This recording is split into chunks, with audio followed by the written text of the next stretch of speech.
Terima kasih Anda masih bersama kami. Bagi Anda yang baru saja bergabung, kami hadirkan kembali 3 berita utama hari ini.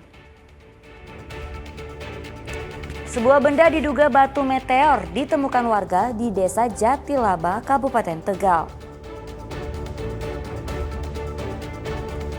Harga telur ayam di Kota Tegal terus merangkak naik. Di pasaran saat ini mencapai Rp30.000 per kilogram. Belasan siswa SMP negeri di Kecamatan Wedi, Klaten alami mual, pusing hingga muntah, diduga usai mengkonsumsi MBG.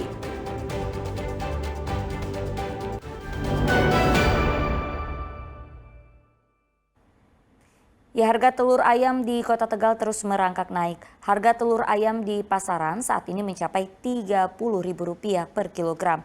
Banyaknya permintaan telur untuk program MBG dituding jadi penyebab kenaikan harga.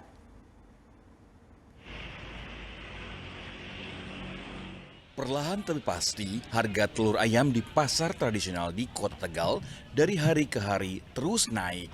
Pantauan di Pasar Sumur Panggang, Kota Tegal, Kamis pagi, harga telur ayam ras saat ini sudah menembus Rp30.000 per kilogramnya. Padahal harga telur pekan lalu di Rp26.000 per kilogram, kini terus melambung.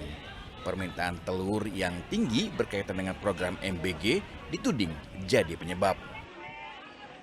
Ibu ya, kemarin berapa? Kemarin 2.500,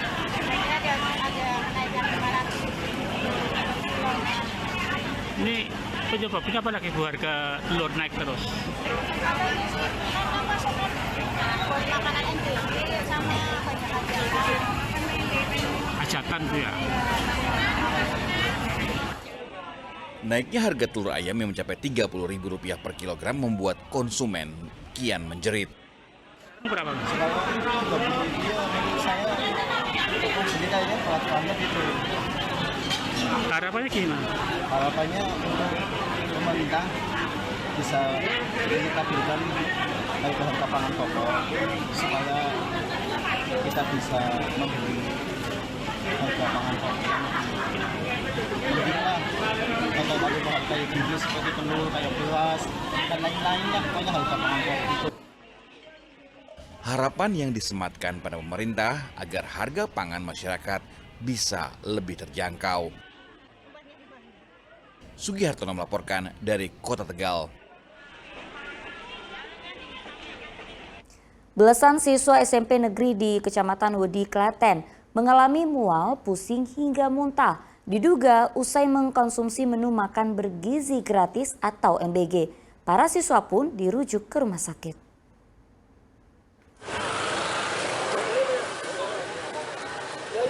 11 siswa SMP Negeri 1 Wedi ini harus dilarikan ke Puskesmas Wedi, Kabupaten Klaten setelah diduga keracunan usai konsumsi makan bergizi gratis di sekolah.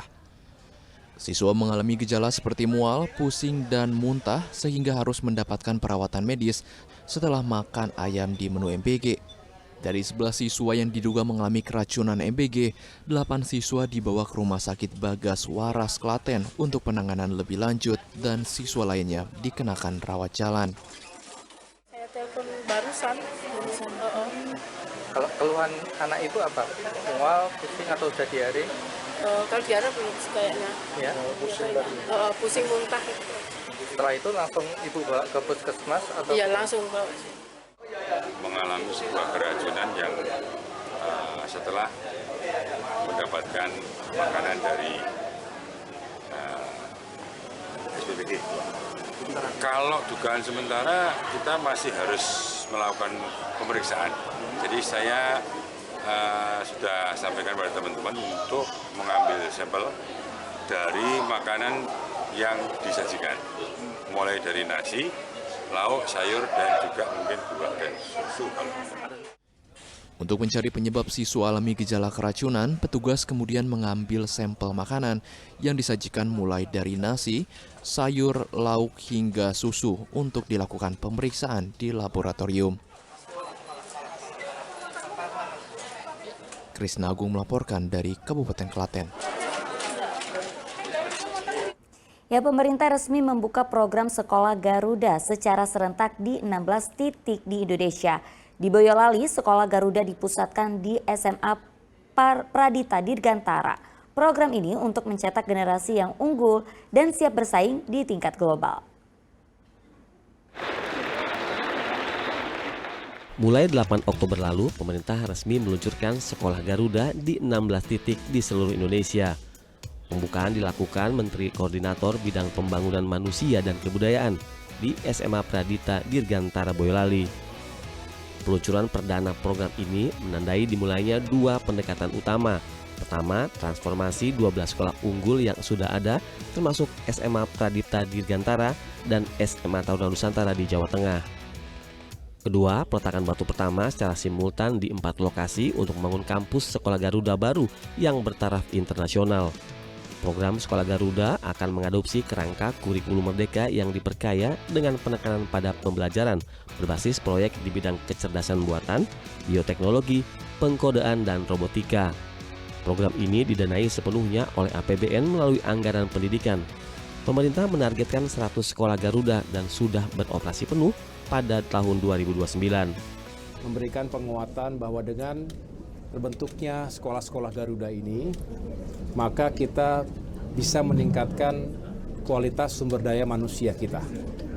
Semakin banyak yang punya kesempatan, akses yang baik untuk mengikuti sekolah yang berkualitas termasuk hingga pendidikan tinggi, terutama di bidang sains, teknologi, engineering, dan juga mathematics.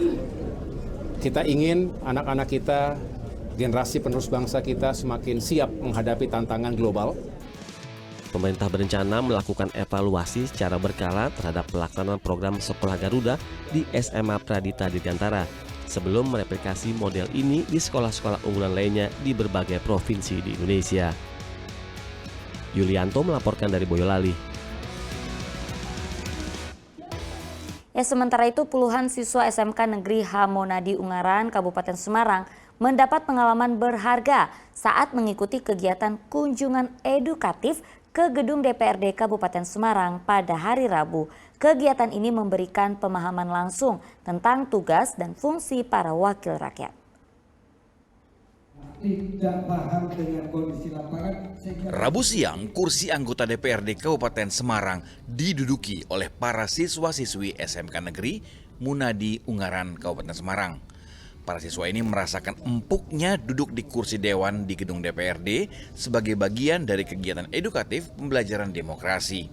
Para siswa mendapat penjelasan langsung dari unsur pimpinan DPRD Kabupaten Semarang tentang fungsi, peran, dan pembagian tugas di lembaga perwakilan rakyat daerah.